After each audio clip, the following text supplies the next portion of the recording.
पिछले लेक्चर तक हम लोगों ने सेंटेंस तक कंप्लीट कर लिया था। आपको याद होगा कि पहला लेक्चर जो हमने शुरू किया था वहाँ से अल्फ़ाबेट से शुरू किया था, यानी कि ABCD से शुरू किया था।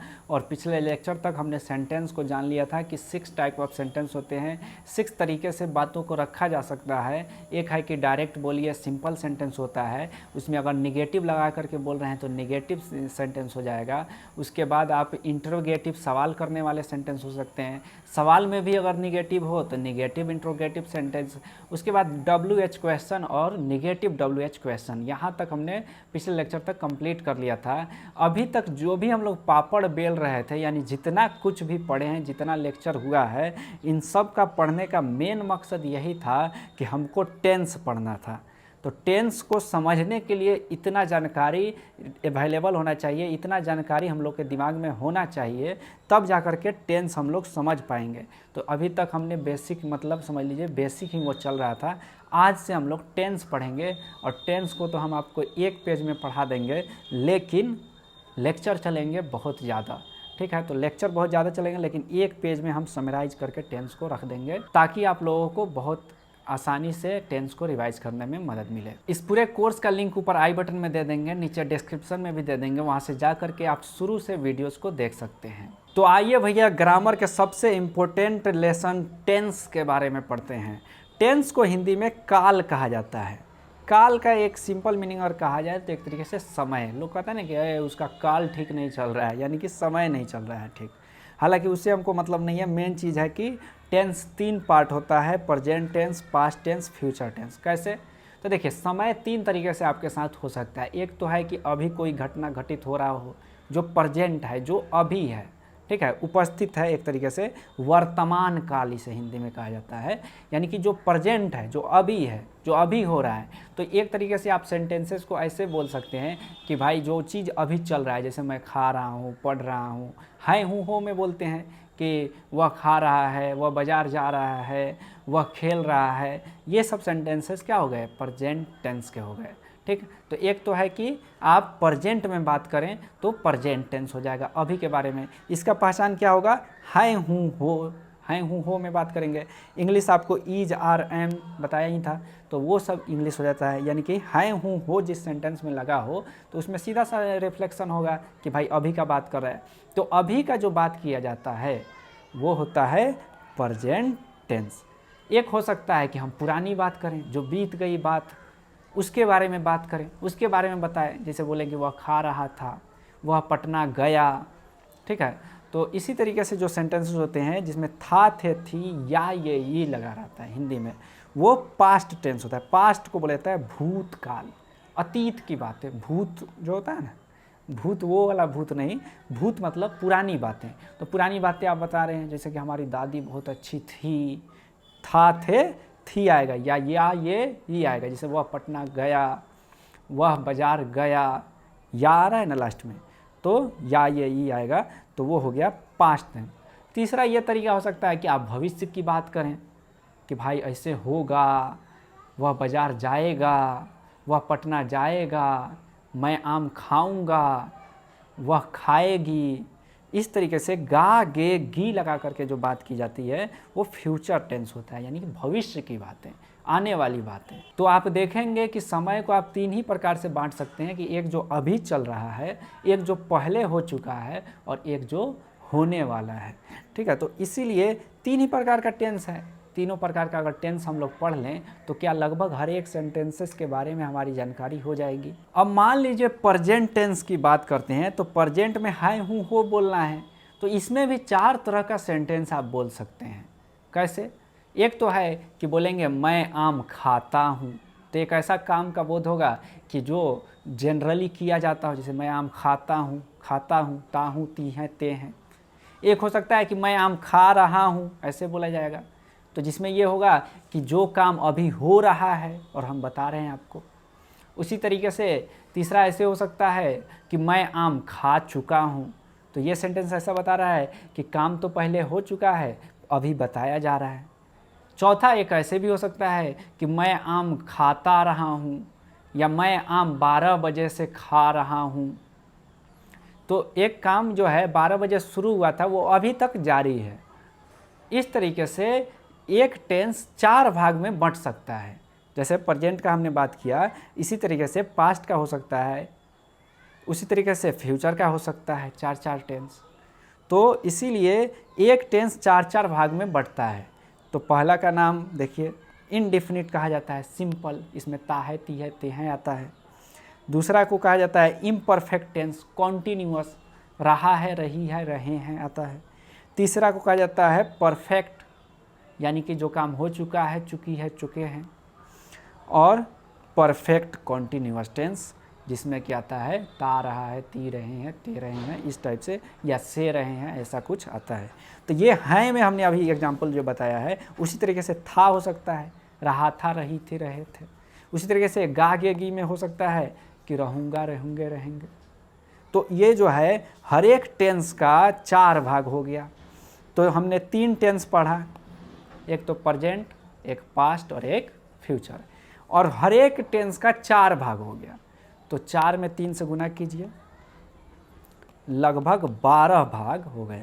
और 12 कोठा हमने यहाँ बना दिया है, हर एक कोठा में एक एक टेंस आपको पढ़ा देंगे। तो देखिए यहाँ से जो है ये प्रेजेंट आया, इधर से इंडेफिनिट आ गया, तो प्रेजेंट इंडेफिनिट टेंस, ये एक कोठा जो है हमने बनाया, इसमें हम प्रेजेंट इंडेफिनिट टेंस आपको पढ़ा देंगे। एक हो जाएगा यहाँ से प्रेजेंट आएगा और यहाँ से कॉन्टिन्यूअस या इम्परफेक्ट, तो प्रेजेंट कॉन्टिन्यूअस टेंस या प्रेजेंट इम्परफेक्ट टेंस, ये दूसरा टाइप हो गया। तीसरा हो जाएगा प्रेजेंट इधर से आएगा, परफेक्ट इधर से आएगा, प्रेजेंट परफेक्ट टेंस। चौथा हो जाएगा प्रेजेंट इधर से आएगा, कॉन्टिन्यूअस इधर से आ जाएगा, प्रेजेंट परफेक्ट कॉन्टिन्यूअस टेंस। इसी तरीके से इधर हो जाएगा, पास्ट इधर से आएगा और इंडेफिनिट इधर से आ जाएगा, पास्ट इंडेफिनिट टेंस। या ऐसे सिंपल आएगा तो सिंपल पास्ट टेंस भी उसे कह सकते हैं। उसी तरीके से ये हो जाएगा past imperfect tense, past perfect tense, past perfect continuous tense. उसी तरीके से ये हो जाएगा कि सिंपल फ्यूचर टेंस, चाहे फ्यूचर इंडेफिनिट टेंस। उसी तरीके से ये हो जाएगा सिंपल फ्यूचर टेंस या फिर future indefinite tense, future imperfect tense या फ्यूचर कॉन्टिन्यूअस टेंस बोल सकते हैं, फ्यूचर परफेक्ट टेंस और फ्यूचर परफेक्ट कॉन्टिन्यूअस टेंस। बस इतना हो गया। तो बस ये याद रखिए कि प्रेजेंट, पास्ट, फ्यूचर होता है और हर एक में 4 होता है, एक indefinite, imperfect, continuous, perfect continuous. बस ये आपका सारा टेंस कंप्लीट। आने वाले लेक्चर्स में एक एक टेंस को हम लोग डिटेल में पढ़ेंगे, लेकिन आज हम 1-2 टेंस सिंपल पढ़ा देंगे जो कि इसी में पढ़ा दिया जाता है। ठीक है, कि यहाँ से ले लिया जाता है प्रेजेंट, यहाँ से लिया जाता है सिंपल, तो सिंपल प्रेजेंट टेंस हो जाएगा। यहाँ से सिंपल आया, यहाँ से पास्ट आया, तो सिंपल पास्ट टेंस इसी में पढ़ाया जाता है, लेकिन हम अलग से पढ़ा देते हैं, बहुत सिंपल होता है। तो आज इसको कंप्लीट कर देते हैं। देखिए सिंपल प्रेजेंट टेंस, यानी कि प्रेजेंट की बात होगी, है, हूँ, हो की बात होगी, और वो एकदम सिंपल होगा। इसमें क्या होता है ना कि इसमें वर्ब होता ही नहीं है। जैसे एग्जांपल, मैं तैयार हूँ, तो देख लीजिए मैं तैयार हूँ, इसमें जो है मेन वर्ब है ये नहीं है। तैयार एक तरह का क्या है, एडजेक्टिव है। या वह लाल है, वह पीला है, वहाँ घर है, इस सब सेंटेंस में आप देखिएगा कि इसमें वर्ब है ये नहीं है, मेन वर्ब नहीं है। तो जो हमारा हेल्पिंग वर्ब है उसी को हम लोग एक तरीके से मेन वर्ब मानेंगे। तो मैं तैयार हूँ, जो हमने सिंपल सा सेंटेंस में आपको बताया था फार्मूला, वही फार्मूला यूज करना है यहाँ भी। यहाँ पे हीरो खोजिए कि हीरो कौन है। मैं तैयार हूँ, तो मैं क्या हूँ, हीरो हूँ, तो मैं का सब्जेक्ट हो गया, तैयार तो है कि एडजेक्टिव है, तो हूँ एक हेल्पिंग वर्ब है। तो आपको हमने बताया था कि सब्जेक्ट के बाद वर्ब लगाया जाता है, अगर हेल्पिंग वर्ब हो तो हेल्पिंग वर्ब लगाएंगे। तो जो है कि आई लगा दिए, आई सब्जेक्ट हो गया, उसके बाद हेल्पिंग वर्ब, इसका इंग्लिश एम हो गया, एम लगा दिए, और तैयार का English ready, I am ready. Simple है, हो गया। इसी को स्ट्रक्चर में बता दिया जाता है कि subject is are am plus object. Simple है। देखिए अगर यहाँ पे हूँ है तो एम आया, अगर यहाँ पे हैं रहता, वे लोग तैयार हैं, तो आ रहता आर। अगर है रहता कि वह आम है, तो ईज लगाते। तो इसी को रूल बना दिया जाता है कि सब्जेक्ट प्लस ईज या आर या एम प्लस ऑब्जेक्ट। कितना सिंपल है। तो जब आपको ट्रांसलेशन बनाना होगा हिंदी से इंग्लिश में, तो देखिएगा कि मैं तैयार हूँ है या ऐसा कोई भी सेंटेंस है तो उसमें देखिएगा कि सब्जेक्ट कौन है, हेल्पिंग वर्ब है, इसमें मेन वर्ब है ये नहीं है, और हैं हूँ हो आया है यानी कि प्रेजेंट टेंस का है, और मेन वर्ब है ये नहीं है यानी कि सिंपल प्रेजेंट टेंस का है। यानी कि सिंपल हमको सब्जेक्ट लिखना है, उसके बाद हेल्पिंग वर्ब लगाना है, उसके बाद ऑब्जेक्ट घुसेड़ देना है, ख़त्म कहानी। अरे सेंटेंस में यही तो पढ़ाए थे, देखिए सेंटेंस में, सिंपल सेंटेंस में यही तो पढ़ाए थे कि मैं तैयार हूँ का आई एम रेडी होगा। यानी कि सिंपल सेंटेंस का हमने रूल निकाल के बताया था कि सब्जेक्ट हेल्पिंग वर्ब या मेन वर्ब प्लस ऑब्जेक्ट। ये हेल्पिंग वर्ब भी हो सकता है, मेन वर्ब भी हो सकता है, या दोनों भी हो सकता है। यहाँ पे मेन वर्ब है ये नहीं है तो इसको हटा दीजिए, सब्जेक्ट लिखिए। हेल्पिंग वर्ब यहाँ पे 3 ही तरह का हो सकता है क्योंकि प्रेजेंट की बात कर रहे हैं, हैं हूँ होप की बात कर रहे हैं, यानी कि इज या आर या एम ही आएगा। तो बस सब्जेक्ट इज या आर या एम प्लस सब्जेक्ट, यही तो फार्मूला यहाँ पे बना है। देखिए सिंपल है। अब ये जो टेंस बना, इसका जो ये सेंटेंस बना, इसका 6 टाइप ऑफ सेंटेंस हो सकता है। एक इसी में नहीं लगा देंगे, इसी में सवाल कर देंगे, तो उसी तरीके से यहाँ पे सेंटेंसेस में जोड़ लीजिए।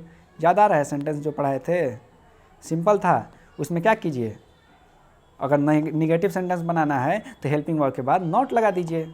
तो देखिए हो गया, आई एम नॉट रेडी, मैं तैयार नहीं हूँ। अगर आपको इंट्रोगेटिव सेंटेंस बनाना है तो एम को उठा करके कान पकड़ के खींच करके बाहर कर दीजिए। तो एम आई रेडी, तो क्या मैं तैयार हूँ हो गया। उसी तरीके से अगर निगेटिव इंट्रोगेटिव लगाना है तो एम को खींच करके तो बाहर कर दिए थे, तो बस नॉट लगा दीजिए। तो एम को खींच के बाहर कर दिए हैं, तो एम आई नॉट रेडी हो गया, क्या मैं तैयार नहीं हूँ।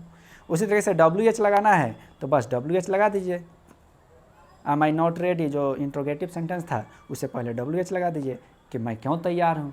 उसी तरीके से निगेटिव WH लगाना है तो निगेटिव जो इंट्रोगेटिव सेंटेंस था उसमें WH लगा दीजिए कि why am I not ready. तो सेंटेंस में हमने ये सेंटेंस तो पढ़ा ही दिया था, 6 टाइप ऑफ सेंटेंस। बस जिस टेंस में आएगा उसमें 6 टाइप आपको समझ लेना है। हम एक बार क्विक रिवीजन करा ही दिए, आप खुद से भी देख लीजिएगा। और सेंटेंस में हमने कितना डिटेल में पढ़ाया था वो आपको पता ही है। तो सिंपल सेंटेंस का आपने मैं तैयार हूँ सिंपल हो गया।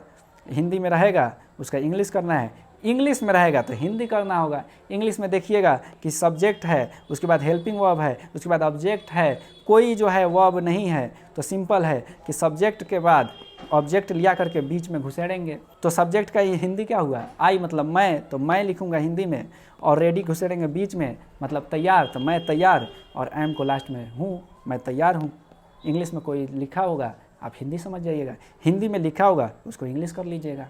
तो हिंदी से इंग्लिश करते समय हमको पहचान काम आएगा। हिंदी में है हूँ हो लगा हुआ है, वर्ब है नहीं, तो हम आसानी से समझ जाएंगे कि सिंपल प्रेजेंट टेंस है। लेकिन अगर इंग्लिश से हिंदी करना होगा तो हमको रूल याद होना होगा कि सब्जेक्ट है इज आर एम है और ऑब्जेक्ट है, तो हमको पहचान का यूज करके है हूँ हो लगा करके, हालांकि इसमें तो पहचान वहचान यूज करने का ज़रूरत नहीं है, सिंपल है ये। जिस तरह सिंपल प्रेजेंट हुआ है उसी तरीके से इधर से सिंपल आएगा, इधर से पास्ट आएगा, तो सिंपल पास्ट टेंस भी हो सकता है, यानी कि था थे थी हो सकता है। तो ये जो है सिंपल पास्ट टेंस एक होता है, देख लीजिए सिंपल पास्ट टेंस। इसको भी वहीं पे पढ़ा दिया जाता है इसी में 2 टाइप करके, लेकिन हम अलग से पढ़ा दे रहे हैं, बहुत सिंपल है, ठीक है। देखिए था थे थी लगा रहेगा और वर्ब नहीं होगा। देख लीजिए मैं तैयार था, इसमें वर्ब है ये नहीं है, यहाँ पे हूँ था, यहाँ पे था हो गया, पुरानी बात कर रहे हैं कि मैं तैयार था। तो बस कुछ नहीं करना है, सिंपल सेंटेंस जो हमने बताया था कि सब्जेक्ट के बाद वर्ब लगाते हैं, लास्ट में ऑब्जेक्ट को रखते हैं, बस घुसाइए। मैं का इंग्लिश हो गया आई, आई सब्जेक्ट हो गया, उसके बाद हेल्पिंग वर्ब लाए, यहाँ पे मेन वर्ब नहीं है, तो था का इंग्लिश होता है वाज, थे रहता तो वेयर लगाते, तो वाज लगा दीजिए, आई वाज, और तैयार का हो गया रेडी। आई के साथ वाज लगेगा, आई के साथ एम लगेगा, ये आपको हमने पर्सन में पढ़ा दिया था, हल्का सा झलक दे दिया था, वहाँ से भी आ जाएगा। और नहीं तो हिंदी से भी इंग्लिश कर सकते हैं, हूँ है तो हूँ का इंग्लिश एम होता है, याद रखिए, तो आई के साथ एम लगेगा।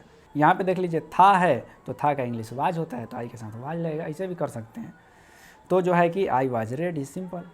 इंग्लिश में दिया रहेगा आई वाज रेडी, तो ये जो है रूल हमको याद करना है, याद रहेगा कि अच्छा सब्जेक्ट है, उसके बाद हेल्पिंग वर्ब है, उसके बाद ये ऑब्जेक्ट है, ये तो वर्ब है ये नहीं है, तो यानी कि हमको सब्जेक्ट और हेल्पिंग वर्ब और फिर ऑब्जेक्ट है तो ऑब्जेक्ट को ले आना है बीच में हिंदी करते समय, तो आई मतलब मैं और ऑब्जेक्ट बीच में आएगा तैयार और वाज बाहर जाएगा था, मैं तैयार था हो गया हिंदी। इंग्लिश में कुछ लिखा हो तो मीनिंग निकल गया।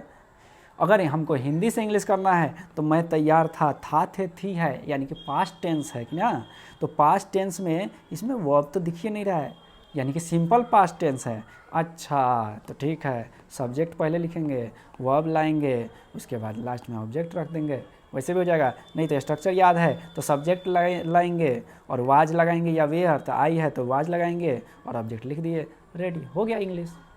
अब इसका भी 6 टाइप ऑफ सेंटेंस हो सकता है कि एक तो सिंपल है जो कि अभी है कि मैं तैयार था, यहाँ देखिए हूँ है तो हूँ की जगह था हो जाएगा, तो एम की जगह वाज हो जाएगा, आई वाज रेडी हो जाएगा, मैं तैयार था। उसी तरीके से निगेटिव हो जाएगा, वाज के बाद नॉट लगा देंगे, आई वाज नॉट रेडी। उसी तरीके से इंट्रोगेटिव हो जाएगा कि वाज को निकाल के कान पकड़ के बाहर फेंक देंगे, वाज आई रेडी, मतलब कि क्या मैं तैयार था। उसी तरीके से निगेटिव इंट्रोगेटिव हो जाएगा कि हम लगा देंगे कि was I not ready, not लगा देंगे। उसी तरीके से WH हो जाएगा, WH लगा देंगे। उसी तरीके से नेगेटिव WH हो जाएगा, समझ में आ रहा है। तो ये जो है हर एक टेंस का 6 पार्ट हो जाएगा जो कि सेंटेंस, जो कि हमने पहले ही पढ़ा दिया। तो अब देखिए क्या होगा कि टेंस में हमने 3 ही पढ़ा, प्रेजेंट, पास्ट, फ्यूचर। हर एक टेंस का 4 भाग पढ़ा, तो 4 तिहाई 12 हो गया। और हर एक जो टेंस हम जा रहे हैं उसका 6 सेंटेंस हम पहले पढ़ा चुके हैं और लगभग सेम पैटर्न है। तो 12 में 6 से गुना कीजिए, 12 छक 72, 72 टाइप के सेंटेंस हो जाएंगे। 72 टाइप के सेंटेंस आपका आप हिंदी कर पाएंगे, 72 टाइप सेंटेंस का आप इंग्लिश कर पाएंगे। और दुनिया में 90% टाइम ऐसे ही चलता है इसी टेंस का। तो इसीलिए ये टेंस बिल्कुल इम्पोर्टेंट है और इसको पढ़ने के लिए पुरानी जितनी पढ़ाई की गई है वो सब इम्पोर्टेंट है। इतना जानने के बाद अब 90% तो हो जाएगा। तो मेहनत करते रहिए, थोड़ा सा फास्ट लगेगा लेकिन दिमाग दौड़ाते रहिए, मेहनत करते रहिए। थोड़ा सा लगेगा कि हाँ यार इतना सारा स्ट्रक्चर यार कैसे याद रहेगा, याद रह जाता है। जनरली हम लोग 2 ही 3 प्रकार का जो टेंस होता है वही यूज करते हैं, ठीक है। तो हम बता देंगे कि कौन टेंस ज़्यादा यूज होता है, उसी पे ज़्यादा फोकस रहेगा। धीरे धीरे करके आदत हो जाता है। अगर हम कर सकते हैं, बहुत लोग कर सकते हैं, आप भी कर सकते हैं। टेंस के अभ्यास के लिए, प्रैक्टिस के लिए आप ये बुक ले सकते हैं, बेसिक इंग्लिश ट्रांसलेशन। इसमें जो है हिंदी टू इंग्लिश ट्रांसलेशन दिया हुआ है, इंग्लिश टू हिंदी भी दिया रहता है ट्रांसलेट करने के लिए। तो दोनों आपका प्रैक्टिस हो जाएगा। एक्चुअली क्या है कि हिंदी से इंग्लिश तब काम आएगा जब आपको कुछ बोलना है, लेकिन अगर आपको अखबार पढ़ना है, पेपर समझना है या कुछ सुनना है तो उस समय इंग्लिश टू हिंदी ट्रांसलेशन काम आएगा। तो दोनों का प्रैक्टिस होना चाहिए। ये PDF आपको हमारे टेलीग्राम चैनल रेवोल्यूशनरी डॉक्टर के नाम से है, उस पर आपको मिल जाएगा। नीचे डिस्क्रिप्शन में लिंक दे देंगे, वहाँ से आप जा करके उसे डाउनलोड कर सकते हैं और हमारे चैनल को ज्वाइन भी कर लीजिएगा। इस पूरे कोर्स का हमने प्ले लिस्ट बना दिया है, डिस्क्रिप्शन में आपको लिंक मिल जाएगा, ऊपर आई बटन में भी दे देंगे और यहाँ जो है आप क्लिक करके भी देख सकते हैं। धन्यवाद।